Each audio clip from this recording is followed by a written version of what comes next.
Andrew Parker Bowles ne serait pas aussi gentleman qu'on le croit.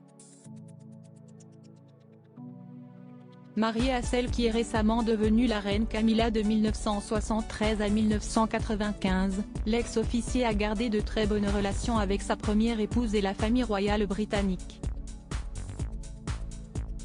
CST pourquoi, selon les informations du Sunday Times, il fera partie des invités au couronnement de Charles III et de sa femme, le 6 mai prochain. Très bien placé dans l'abbaye de Westminster à en croire le journal anglais, le père des enfants de Camilla fait toutefois l'objet de rumeurs gênantes. Dans les colonnes de l'hebdomadaire, plusieurs proches de l'ancien couple Parker Bowles affirment en effet que l'octogénaire serait un voyou, ayant souvent été vilain envers les femmes. Il est de notoriété publique qu'il a également été infidèle à sa femme au cours de leur union. Il a par ailleurs souvent été suggéré qu'il était l'une des sources d'inspiration de la journaliste et romancière J.E. Cooper, pour écrire le personnage de Rupert Campbell Black, au cœur de plusieurs livres.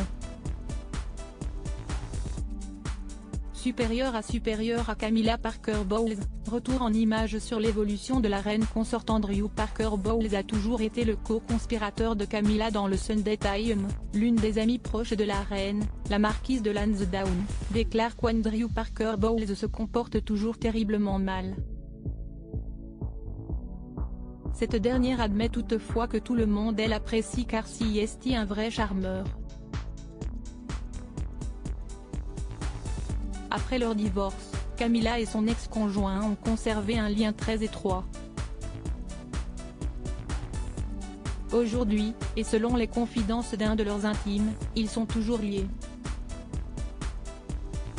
Il organise tant de choses pour elle. Ils déjeunent ensemble tout le temps.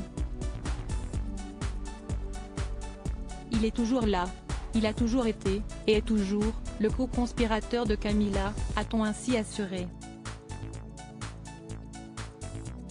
Plusieurs autres sources confirment que le grand amour du souverain britannique entretient une relation spéciale avec son ex-mari.